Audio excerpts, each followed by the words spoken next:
کو صبح سے لے کے شام تک یہی مشغلہ ہو گیا کہ ماچسیں آ رہی ہیں اور وہ اس کے اوپر اس کو جلا رہے ہیں اور اس کو خوشبو سونگ کر لطف اندوز ہو رہے ہیں۔ صبح سے لے کے شام تک بیگم صاحبہ اندر یہ کام کر رہی ہے، صاحبزادے باہر یہ کام کر رہے ہیں، ساری دولت اس میں لٹا۔ اور مولوی صاحب فرمایا کرتے تھے کہ اب اس وقت اپنے زمانے کی بات کرتے تھے کہ اب بھی وہ لوگ موجود ہیں جنہوں نے دیکھا کہ یہ دونوں اسی بازار میں جہاں ان کی جائیدادیں تھیں، یہ دونوں بھیک کا پیالہ لیے ہوئے لوگوں سے بھیک مانگتے، اتنے بڑی دولت سے۔ اور وہ اسی واسطے وہ جگہ آج بھی ڈھاکہ میں بیگم بازار کے نام سے مشہور ہے۔ تو اللہ بچائے، اللہ تعالیٰ عقل ذرا سی پھیر دے، مت الٹی ہو جائے، سارا مال، ساری دولت، ساری جائیداد، یہ سب کچھ حقارت ہو جاتا ہے۔ خدا نے کب سیکھ جائے، اس پر فخر کر رہے ہو، اس پر ناز کر رہے ہو۔ علم پر ناز ہوتا ہے بعض کو، میں بڑا عالم ہوں، بڑا فاضل ہوں، بڑا ہنرمند ہوں، تو یہ علم اور فضل اور ہنر یہ بھی سب اللہ جل جلالہ کی عطا ہے، اور کبھی سلب ہو جائے اللہ بچائے تو انسان کچھ بھی نہیں کرتا۔ بڑے بڑے عالم، بڑے بڑے ہنرمند جو دیکھا کہ کسی وقت ایسے عاجز ہوتے جیسے معلوم ہوتا ہے کہ بس سے بدتر جاہل بھی ایسا نہیں کرتا۔ اللہ، میں خود اپنا تجربہ آپ حضرات سے عرض کرتا ہوں کہ شروع سے بچپن سے لکھنے کی عادت ہے، اور پتہ نہیں کتنے کاغذ، خدا جانے ہزارہ کاغذ خالی کیے ہو، تو لکھنے کی عادت ہے، اور مضمون کتاب تعلیمات یہ لکھنا۔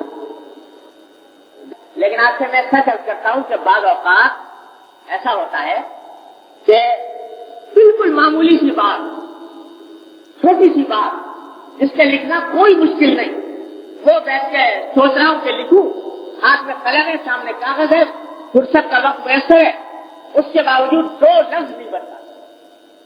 اللہ تبارک و تعالیٰ کی طرف سے توفیق نہ ہو تو انسان دو لفظ نہیں لکھتا، اور جب کبھی اللہ تعالیٰ کی طرف سے توفیق ہو جاتی ہے تو تھوڑے سے وقت میں اللہ تبارک و تعالیٰ بہت کچھ لکھوا دیتا ہے۔ تو یہ لکھنے کی جو یہ توفیق ہے یہ اللہ جل جلالہ کی طرف سے، کس پہ انسان ناز ہے۔ خطاب، بڑے واز تقریر، بڑے واز کہہ رہے ہیں، تقریریں ہو رہی ہے، خطاب ہو رہا ہے، لیکن آنکھوں سے مشاہدہ ہوتا ہے کہ ان کی طرف سے توفیق نہ ہو تو آدمی ایک لفظ نہیں بول سکتا۔ حضرت عثمان غنی رضی اللہ تعالیٰ عنہ جب پہلی بار خلیفہ بنے تو خطبہ دینے کے لیے کھڑے تو ہو گئے۔ اب الحمدللہ جو خطبہ کے شروع کے الفاظ ہوتے ہیں حمد و ثنا کے، وہ تو کہہ دیے، کہنے کے بعد آگے نہیں چلتی گاڑی، کوئی لفظ زبان سے نہیں نکلتا۔ عثمان غنی رضی اللہ تعالیٰ عنہ جب پہلی جو خطبہ کے شروع کے الفاظ ہوتے ہیں حمد و ثنا کے، وہ تو کہہ دیے، کہنے کے بعد آگے نہیں چلتی گاڑی، کوئی لفظ زبان سے نہیں نکلتا۔ تو اتنا کہہ کے بیٹھ گئے کہ بھائی پہلے جب آدمی کھڑا ہوتا ہے تو ہر کام مشکل ہوتا ہے، اس لیے اس وقت میرے کچھ سمجھ میں نہیں آ رہا، میں بیٹھ۔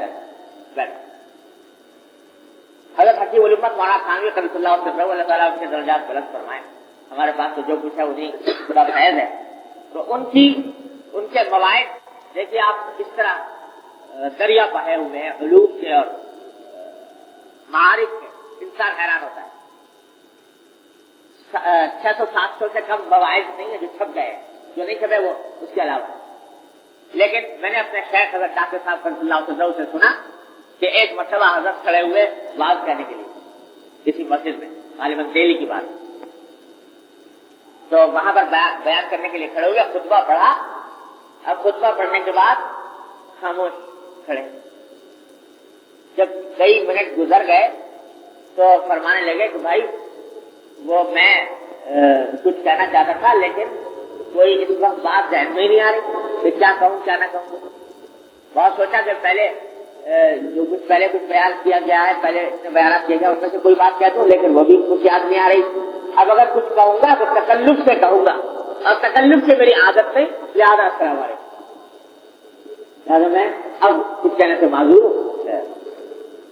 اب اتنا بڑا عالم متباحر، اس وقت اللہ تبارک و تعالیٰ کی طرف سے کوئی بات القا نہیں ہوئی، بیٹھ گئے۔ کس علم پر انسان ناز کرے؟ میرے حضرت شیخ فرمانے لگے ایک مرتبہ حضرت ڈاکٹر صاحب صلی اللہ علیہ وسلم کہ دیکھو بھائی سبق آموز بات ہے، کس بات پر انسان ناز کرے. ابھی میں خط لکھنے لگا تھا تو چالو دستخط کر دوں، تو ایسا کچھ عقل گم ہوئی کہ دستخط کرنے نہیں آ رہے تھے مجھے. یہ دستخط کیسے کروں وقت میں سمجھ میں نہیں آ رہا. کافی دیر غور کرنے کے بعد پھر یاد آیا پھر لکھا کر دیتا. کس چیز پر انسان بھروسہ کرے، کس چیز پر انسان ناز کرے، سب اللہ جل جلالہ کی عطا ہے. جب چاہے سر پر. تو علم، فضل، ہنر، کوئی چیز ایسی نہیں ہے جس کے اوپر ناز کرے. منصب، چاہو منصب، بڑے مرتبے کے آدمی ہیں، بڑا اونچا مقام ہے اور لوگ مانتے ہیں یہ سب کچھ، لیکن سارا جاہو منصب کسی ایک مرحلے میں جا کر دھرا رہ جاتا ہے اور ختم. ایک سبق آموز قصہ خود میرے ساتھ ایک مرتبہ پیش آیا، اور میں کیونکہ عدالت میں بھی کام کرنے کا موقع ملتا ہے تو وہاں عدالت کے کچھ آداب ہوتے ہیں.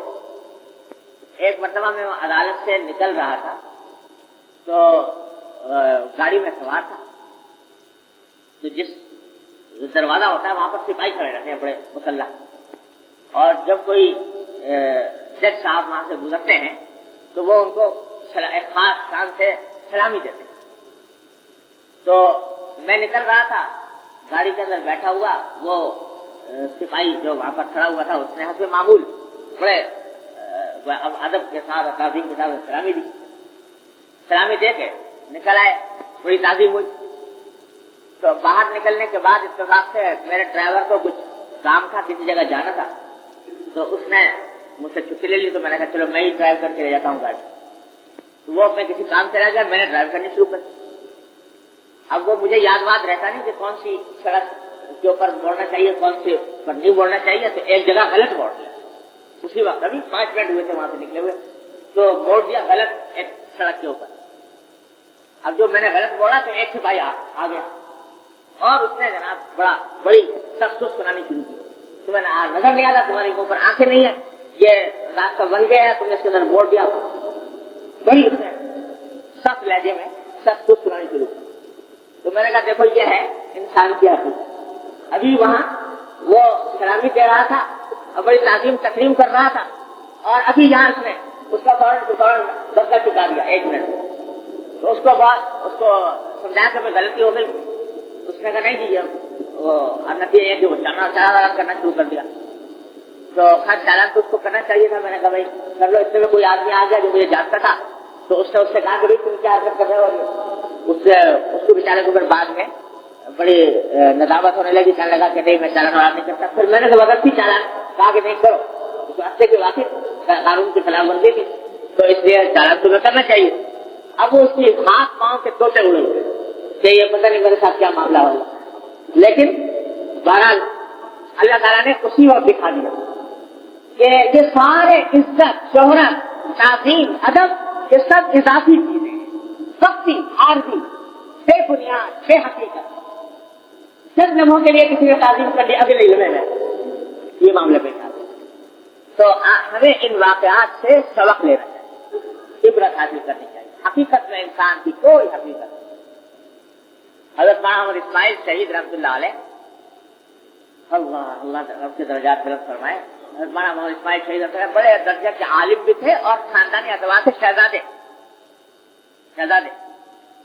تو ایک مرتبہ کہیں جا رہے تھے تو راستے میں کسی مسجد کے اندر گزر ہوا. راستے میں کہیں کوئی ٹھہرنے کی جگہ نہیں تھی تو مسجد میں کہیں چلے گئے، جناب کیا گزار لوں گا. اب وہ مؤذن صاحب جو تھے وہ مسجد کی اس کے نگرانی میں مامور تھے. انہوں نے جناب ان کو نکالنا شروع کیا کہ نہیں یہاں اجازت نہیں ہے، باہر نکلیے. انہوں نے کہا بھائی میں مسافر ہوں، مسافر کے لیے جائے تو مسجد میں رات گزار لینا، مجھے چھوڑ دو. نہیں مانتا. وہاں نکل گئے. نکلنے کے بعد پھر تھوڑی دیر کے بعد آ گئے. اب پھر اس نے رات دھکے دے کے نکالا کہ نکلو یہاں سے، یہاں اجازت نہیں ملے گی. پھر پھر نکل گیا. مانا 2-3 دن تھوڑی دیر گھما کے پھر اندر داخل ہو گئے. پھر سے دھکے دے کے نکالنے کی کوشش کی. اسی دھکا پیل میں دیکھا کہ وہ 2 شاہی سوار، شاہی جو بادشاہ کے وہ آئے مولانا کو ڈھونڈتے ڈھانڈتے، تو کسی نے بتایا ہوگا کہ وہاں آئے تو وہ ڈھونڈتے ہوئے دیکھا تو وہاں مسجد سے جناب تقریر ہو رہی تھی. تو مولانا وہ بادشاہ نے دیکھا کہ شاہی سوار ان کو بلانے آیا تھی، کوئی بہت بڑا آدمی ہوگا، کیونکہ بادشاہ نے آدمی ان کو بلانے کے لیے آیا. اب اس کی چیٹی گم ہوئی کہ میں نے ان کے ساتھ اس طرح کا معاملہ کیا تو اب میرا کیا اثر بنے گا. تو مولانا نے اس کو تسلی دی کہ نہیں بھائی تمہارا کچھ حالہ کچھ نقصان پہنچے گا، تم نے ٹھیک کام کیا اور واقعی مسجد کی حفاظت کرنا تمہارے لیے بدانی تھی، تمہیں مجھے چاہیے تھا نکالا، مجھے اس کے اوپر کوئی وہ نہیں ہے، تمہیں بے فکر اور سزا نہیں ملے. جب یہ سب کچھ ہو گیا اس نے کہا کہ حضرت پھر آپ نے کیا کیوں یہ، یعنی ایک بچہ میں نکال دینا پھر دوبارہ آئے پھر دوبارہ نکال دیا، تین سر آئے آپ تو کیا آپ نے کام کیا. میں نے کہا چھوڑو تم یہ بات، مجھے نہیں کہ میں اس وقت نہیں چھوڑوں گا جب تک آپ مجھے بتائیں کہ یہ کیوں کیا. تو میں نے فرمایا کہ اصل بات یہ ہے کہ بھائی باہر جب جاتا ہوں تو ہاتھ پاؤں چومنے والے بہت ہیں اور لوگ تعظیم کرنے والے بہت ہیں، اور اس کے نتیجے میں کبھی کبھی انسان کا اپنا نفس خراب ہو جاتا ہے. تو کبھی کبھی ایسا ہونا چاہیے، اس لیے میں نے سوچا کہ یہ موقع غنیمت ہے، اس نفس کو بتاؤں کہ تیری حقیقت یہ ہے کہ تجھے دھکے دے کے نکالے. تو آپ نے نفس کو بتانے کے لیے لایا تھا یہاں اس جگہ بار بار اس لیے یہ علاج کرتے ہیں یہ لوگ اپنے نفس کا کہ کہیں اس کے ذریعے دھوکہ نہ کھا جائے، دوسروں کے کہتے کہتے خود بھی دھوکے میں آ جائے جہاں میں ہو گیا کوئی بڑا آدمی. تو بھائی نہ انسان خوبصورتی پر صحت پر ناز کر سکتا ہے، نہ مال پر ناز کر سکتا ہے، نہ علم پر ناز کر سکتا ہے، نہ عہدے اور منصب پر ناز کر سکتا ہے، کوئی چیز ناز کی نہیں. آدمی کو اپنی حقیقت پہچاننی چاہیے کہ مٹی سے پیدا ہوا تھا، گندے پانی سے اس کی تخلیق ہوئی اور اب بھی نجاستیں اٹھائے پھر رہا ہے. کس چیز کے اوپر اکڑے، کس چیز پر اترائے. ہاں البتہ ایک بات بڑے یاد رکھنے کی عرض کر دیتا ہوں، بزرگوں سے سنی ہوئی کہ کبھی نہ کبھی انسان کے دل میں خیال آ ہی جاتا ہے، اور بالکا دل میں یہ خیال ہوتا ہے کہ واقعتاً کچھ چیزیں تو ہیں جو موجود ہیں اپنے اندر. اگر ایک آدمی عالم ہے تو وہ ہے عالم، کیسے جھٹلائے کہ میں نہیں ہوں عالم، میرے پاس علم نہیں. یہ کوئی دولت مند ہے تو ہے، کیسے کہے کہ دولت نہیں ہے. تو خوب یاد رکھ لیجیے دو چیزوں میں بڑا فرق ہوتا ہے. ایک یہ کہ آدمی یہ سوچے کہ میں اچھا ہوں، یہ تو ہے عجب اور تکبر اور گناہ اور حرام. اور یہ سوچے کہ الحمدللہ اللہ نے مجھے اچھا بنایا ہے، تو یہ تکبر نہیں، یہ ایک شکر ہے نعمت کا، اور اس کے اندر کوئی گناہ نہیں. اتنا باریک فرق ہے.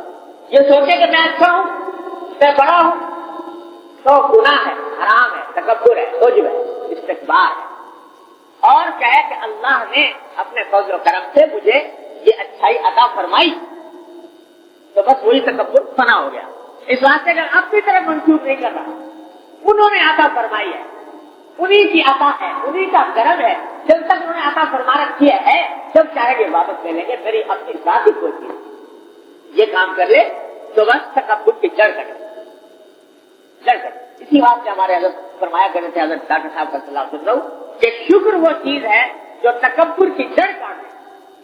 جب کبھی خیال آئے اپنی کسی بات کا، اللہ نے اپنے فضل و کرم سے یہ بات عطا فرما دی، تو یہ نعمت کا ذکر ہے اللہ کی. اما بنعمت ربی کا فحدث، اس کا حکم ہے کہ اپنے پروردگار کی نعمت کا دوسروں سے بیان بھی کرو کہ الحمدللہ اپنے فضل و کرم سے اللہ نے مجھے یہ چیز عطا فرمائی. جب انسان سچے دل سے اللہ کا شکر ادا کرے گا اور یہ کہے گا کہ یہ نعمت مجھے اللہ نے عطا فرمائی ہے، تو تکبر اس کے دل میں نہیں آئے گا، پھر وہ دوسروں کو حقارت سے نہیں دیکھے گا، اس واسطے کہ جانتا ہے کہ میری کچھ نہیں، میری کوئی چیز نہیں، میری کوئی حقیقت نہیں، اللہ نے عطا فرمائی ہے، جب چاہے گا واپس لے لے. تو ایسا آدمی کبھی دوسرے کو حقیر نہیں سمجھتا، کبھی دوسرے کے ساتھ درستی کا سختی کا معاملہ نہیں کرتا. یہ ہے فرق تکبر میں اللہ سے نعمت. جو متکبر ہوتا ہے اس کے دماغ میں یہ بات ہوتی ہے کہ نہیں مجھے جو کچھ ملا ہے میری ذاتی خصوصیت ہے، اور جب اللہ کی طرف منسوخ کر دیتا ہے تو یہ بات ختم ہو جاتی ہے. یہ بات تھی تکبر سے بتا دی. اب تکبر کے جس طرح حرام ہے اسی کے مقابل میں فرض ہے تواضع اختیار کرنا، کہ آدمی تواضع اختیار کرے، یہ بھی ضروری ہے۔ تکبر حرام اور تواضع اللہ کے لیے تواضع واجب۔ تواضع سے مراد ہے اپنے آپ کو کم سمجھ، اپنی حقیقت کو پہچاننا کہ میں بے حقیقت ہوں، اس کا نام ہے تواضع۔ اس کو بھی اس کی تفصیل ضروری ہے۔ تکبر حرام، تواضع ضروری۔ اور اللہ تعالیٰ نے فرمایا، نبی کریم صلی اللہ علیہ وسلم نے فرمایا من تواضع للہ رفعہ اللہ، جو اللہ کے لیے تواضع اختیار کرتا ہے اللہ تعالیٰ اس کو رفعت عطا کرتا ہے، بلند کرتے ہیں۔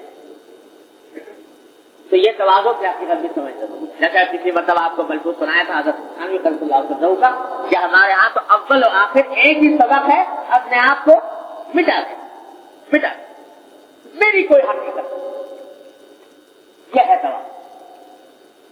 تو کل پچھلی مرتبہ جب میں نے یہ بات کہی تو ایک صاحب پوچھ بھی رہے تھے پچھلی مجلس میں بعد میں، اور پھر نفسی بعض اوقات دل میں خیال پیدا ہوتا ہے۔ آج کل بڑا زور ہے علم نفسیات کا، اور نفسیات کے اندر ایک چیز ہوتی ہے جو بہت مشہور ہے آج کل لوگوں میں، احساس کمتری۔ احساس کمتری اس کو بہت برا سمجھا جاتا ہے کہ احساس کمتری تو بہت بری چیز ہے، اور کسی کے اندر اگر پیدا ہو جائے تو اس کو باقاعدہ اس کا علاج کرنے کی کوشش کی جاتی ہے۔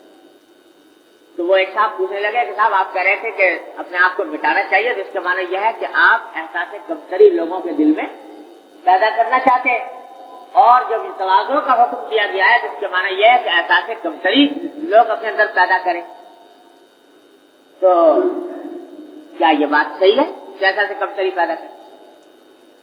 تو بھائی تواضع اور احساس کمتری کا فرق سمجھنا چاہیے۔ ایک تو بات یہ ہے کہ یہ نفسیات جن لوگوں نے مرتب کی ان کو بیچاروں کو دین کا اللہ کے رسول کا کچھ پتا تھا نہیں، لہٰذا انہوں نے ایک ایسا لفظ اختیار کر لیا کہ اس میں بعض اچھی باتیں بھی شامل ہو جاتی ہیں، اس کو بھی احساس کمتری میں شامل کرتے ہیں۔ لیکن فی الواقعہ تواضع میں اور احساس کمتری میں فرق ہوتا ہے۔ فرق یہ ہے، ذرا سمجھ لو کہ احساس کمتری جس کو کہا جاتا ہے وہ در حقیقت شکوہ ہوتا ہے اللہ تبارک و تعالیٰ کی تخلیق پر، یعنی کہ انسان کو یہ خیال ہوتا ہے کہ مجھے بہت محروم رکھا گیا ہے، مجھے بہت غلط طریقے سے پیچھے رکھا گیا ہے، میں مستحق تو زیادہ کا تھا لیکن مجھے ملا کم، مجھے بدصورت پیدا کیا گیا، مجھے غیر صحت مند بیمار پیدا کیا گیا، مجھے مال و دولت کم دی گئی، میرا رتبہ کم رکھا گیا۔ تو یہ ایک شکوہ ہوتا ہے اس کے اندر دل میں کہ مجھے پیچھے رکھا گیا، اور اس شکوے کا لازمی نتیجہ یہ ہوتا ہے کہ وہ اس کے طبیعت میں دھندلاہٹ پیدا ہوتی ہے کہ میرے ساتھ جاتی ہوئی زیادہ دھندلاہٹ پیدا ہوتی ہے، اور اس دھندلاہٹ کے نتیجے میں بعض اوقات انسان خود اپنے آپ کو مظاہرہ کرنا چاہتا ہے اپنی بڑائی کر، اپنی اچھائی کا۔ تو یہ سارا بنیاد ہی چلتی ہے اللہ کی تقدیر پر شکوے سے، ایسا سے کرتے ہیں، اور اس کے نتیجے میں انسان حسد میں مبتلا ہوتا ہے، اس کے نتیجے میں انسان دوسروں کے سامنے اپنی ذاتی بڑائی دکھانا چاہتا ہے، اور اس کے ساتھ ساتھ اس میں جھنجھلاہٹ ہوتی ہے، بعض اوقات اس کے اندر مایوسی ہوتی ہے کہ اب آئندہ میں کچھ نہیں کر، مجھ سے کچھ نہیں ہو سکتا، یہ باتیں پیدا ہو جاتی ہیں۔ اس لیے یہ بالکل الگ لائن ہے۔ تواضع جس چیز کا نام ہے وہ اللہ تعالیٰ کی تخلیق پر شکوہ نہیں، اللہ تعالیٰ کی تخلیق پر انعام، اللہ تعالیٰ کے انعامات پر شکر سے پیدا ہوتی ہے تواضع، کہ اللہ نے کرم کیا کہ میں تو بے حقیقت تھا، لیکن اللہ نے اپنے فضل و کرم سے مجھے جو کچھ بھی عطا فرمایا وہ ان کا کرم ہے، عطا ہے، تو اس کا مستحق نہیں۔ تو دیکھو کتنا عظیم فرق ہو گیا۔ وہ کہتا ہے کہ مستحق زیادہ کا تھا، ملا کم، تو وہ تو حقیقت میں تکبر کا ایک حصہ ہے، اپنے آپ کو بڑا مستحق سمجھ رہا ہے اور کہتا ہے کہ ملا کم۔ اور تواضع والا یہ کہتا ہے کہ صاحب میں مستحق تو اتنے کا بھی نہیں تھا جتنا مجھے ملا. حقیقت میں اللہ تبارک و تعالیٰ نے جو کچھ عطا فرمایا یہ ان کی عطا ہے اور میں مستحق اس کا بھی نہیں تھا, کیونکہ ان کی عطا ہے, انہی کے عطا پر بھروسہ کرتے ہوئے میں اپنی زندگی گزار. تو یہ فرق ہوتا ہے تواضع میں اور ایسا شریف. تو تواضع محبوب ہے, مرغوب ہے. اللہ تبارک و تعالیٰ نے فرمایا کہ جو حضور نے فرمایا کہ جو اللہ کے لیے تواضع اختیار کرتا ہے اللہ تعالیٰ اس کو بلند دیا.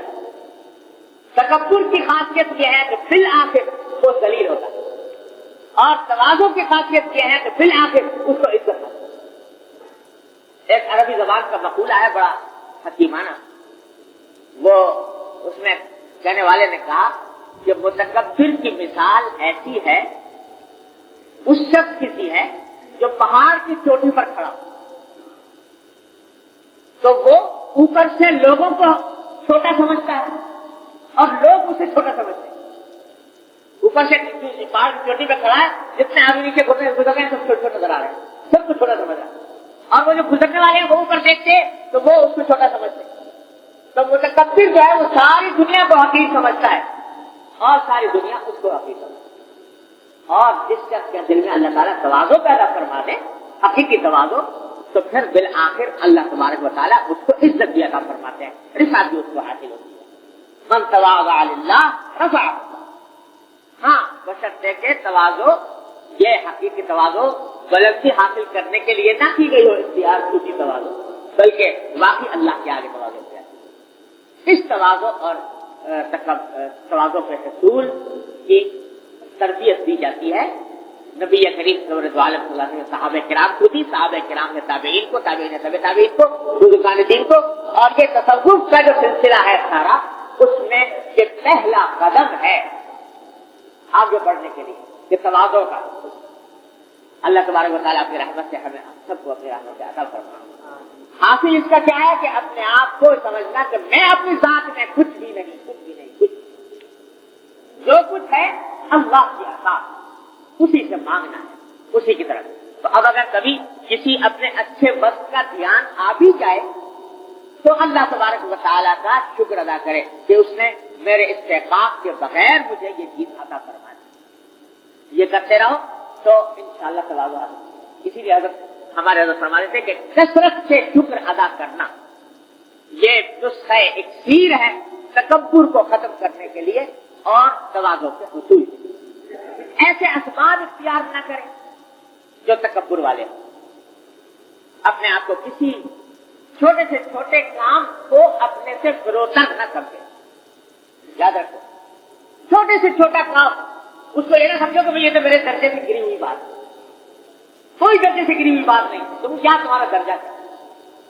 حضور نبی کریم سرور دو عالم صلی اللہ علیہ وسلم اپنے ہاتھ سے بکری کا دودھ دھو رہے ہیں, اپنے ہاتھ سے کپڑے دھو رہے ہیں, اپنے ہاتھ سے اپنے بدن کی خدمت کر رہے ہیں. ایک معمولی سی چھوکری آتی ہے, حدیث میں آتا ہے چھوٹی چھوکری آتی ہے کہ مجھے آپ سے کام ہے, ہاتھ پکڑ کے لے جاتی ہے, آپ اس کو چھاتا کسی لے جا رہے ہیں. کبھی یہ خیال نہیں آتا کہ میرا درجہ اس سے بلند ہے کہ میں چھوکری کے ساتھ جاؤں. کوئی آدمی چھوٹا سا حقیر سا ہتھیار بھی لے کر آ جاتا ہے تو آپ اس کو قبول فرما لیتے ہیں.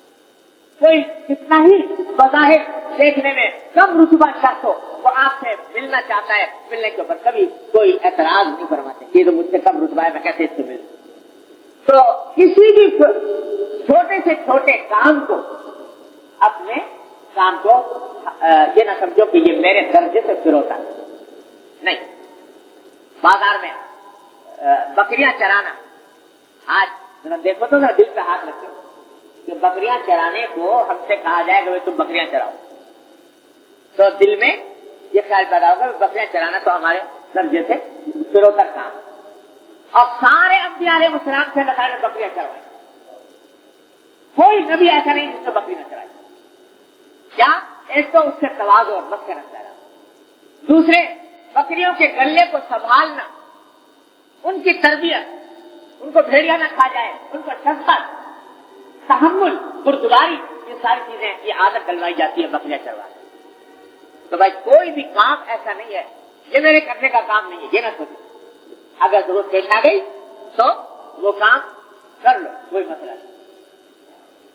حضرت حکیم علامہ مولانا خان نے لکھا حضرت کے استاد تھے حضرت مولانا محمد یعقوب صاحب نانوتوی رحمۃ اللہ علیہ، حضرت کے بڑے محبوب اساتذہ میں تھے، دارالعلوم دیوبند کے صدر گزر رہے، بڑے اونچے درجے کے عالم تھے. ان کے بارے میں حضرت نے ایک بات میں فرمایا کہ ان کا طریقہ یہ تھا کہ جب کوئی آدمی ان کی تعریف کرتا ان کے سامنے تو ہمیشہ خاموش رہتے تھے، کچھ بولتے نہیں. جیسے ہم لوگ کرتے ہیں نا بناوٹی تواضع، کسی نے تعریف کر دی تو آپ پوچھ سکتے نہیں بھائی آپ کی تو آپ کا حسن زن ہے اور ہم تو اس قابل ہے وغیرہ وغیرہ. حالانکہ دل میں بڑی خوشی ہو رہی ہوتی ہے کہ یہ آدمی میری تعریف کر رہا ہے اور دل چاہتا ہے کہ اور کرے، اور ساتھ میں اپنے آپ کو بڑا سمجھتے بھی ہیں، لیکن زبان سے یہ لفظ استعمال کرتے ہیں نہیں بھائی آپ کا حسن زن ہے تو بندہ کس قابل ہے وغیرہ وغیرہ. یہ بناوٹی تواضع ہوتا ہے. تو یہ بزرگ جو ہوتے ہیں ان کے اندر یہ بناوٹ نہیں ہوتی. جب کوئی تعریف کر رہا ہوتا ہے تو کوئی اس قسم کا کلمہ زبان سے نہیں کہتے تھے کہ بھائی خاموش رہتے، کہہ دیا اس نے کہہ دیا. تو دیکھنے والا بات کا سمجھتا تھا کہ یہ صاحب جو ہیں یہ اپنی تعریف سے خوش ہوتے ہیں اور تعریف کروانا چاہتے ہیں تو کسی کو ٹوکتے بھی نہیں، روکتے بھی نہیں، اس کی تردید بھی نہیں کرتے. تو حضرت فرماتے تھے کہ دیکھنے والا ان کو سمجھتا تھا کہ ان میں تواضع نہیں. حالانکہ تواضع اس چیز کا نام نہیں ہے، تواضع تو دل سے ہوتی ہے.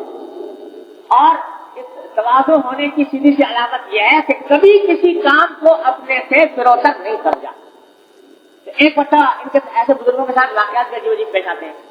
ایک بزرگ ان کو کسی نے دعوت دے دی اپنے ہاں اپنے گاؤں میں کھانے کے لیے، بلا لیا، انہوں نے دعوت قبول فرما لی. اس اللہ کے بندے نے دعوت تو کی لیکن سواری واری کا کوئی انتظام کیا نہیں. تو گاؤں ذرا فاصلے پر تھا. حضرت جب دعوت کا وقت آیا تو وہ ادھر خیال بھی نہیں آیا کہ سواری نہیں بھیجی اس نے، یہ سواری کر لی ہے، پیدل چلے گئے. وہاں خیر کھانا وانا کھایا، کچھ آم بھی تھے، آم کھائے. جب چلنے لگے تو اس نے اس وقت کوئی سواری کا بندوبست نہ کیا اور الٹا بہت سارے آم کی گٹھی بنا کر اور حضرت کے حوالے کر دی کہ حضرت یہ کچھ گھر کے لیے بھی لیتے جائیے. یہ نہ سوچا اس اللہ کے بندے نے کہ نہ سواری ہے نہ کچھ ہے کہ دودھ لے کے جانا ہے تو اتنی گٹھی کیسے لے کے جائے. تو اب وہ گٹھی مارنا دودھ فرما لی. اب جناب وہ اتنا وزنی 8-10 سے 10 کے قریب آم ہوں گے وہ اس کپڑے میں گٹھی میں بندھے ہوئے اور بارنا لے کے جا رہے.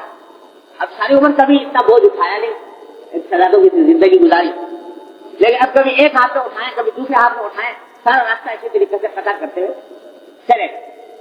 یہاں تک کہ جب ایک مرحلے پر دیوبند قریب آنے لگا تو اس وقت تھکے دونوں ہاتھ میں، اس ہاتھ میں چین نہ اس ہاتھ میں چین. تو آخرکار کچھ خیال آیا تو اپنے سر پہ رکھ لی گٹھی. اب جو سر پہ رکھی تو اس سے کچھ آرام ملا. ہاتھ میں زیادہ دقت ہوتی ہے اٹھانے میں سر. تو اس وقت جب آرام ملا تو فرمانے کو بھائی ہم کی عجیب آدمی ہے کہ ہم سارے راستے کبھی اٹھاتے ہیں، کبھی سمجھ میں نہ آئے کہ یہاں رکھ لیتے تو یہ پھر اتنی زحمت اٹھانی نہ پڑتی. اب وہ سر پر گٹھی رکھی ہوئی ہے اور جناب مرنا تشریف لے جا رہے ہیں. یہاں تک کہ دیوبند کے اندر شہر میں داخل ہو گئے. اب جو لوگ آ رہے ہیں وہ جناب سلام کر رہے ہیں، مسافہ کر رہے ہیں، ایک ہاتھ سے گٹھی سنبھالی ہوئی، ایک ہاتھ سے سلام اور مسافہ بھی ہو رہا ہے. اسی حالت میں اپنا پہنچ گئے دیوبند اور نہ ایک حاشیہ خیال میں یہ بات نہیں آئی کہ یہ کام میرے مرتبے کے خلاف ہو. دارالعلوم دیوبند کے صدر مدرس کے مرتبے کے خلاف. جب ضرورت پیش آ گئی عمر بھر نہیں کیا تھا، لیکن ضرورت پیش آ گئی تو اپنے مرتبے کے خلاف نہیں سمجھا اس کام. تو کسی کام کو کتنا ہی معمولی کام کیوں نہ ہو اپنے مرتبے سے فروتر نہ سمجھے، یہ ہے تواضع کی علامت. اللہ تعالیٰ کی رحمت سے مجھے آپ کو سب باتیں فرما دعا فرما لیجیے. اللہ صلی علی محمد کما صلی علی ابراہیم ربنا ظلمنا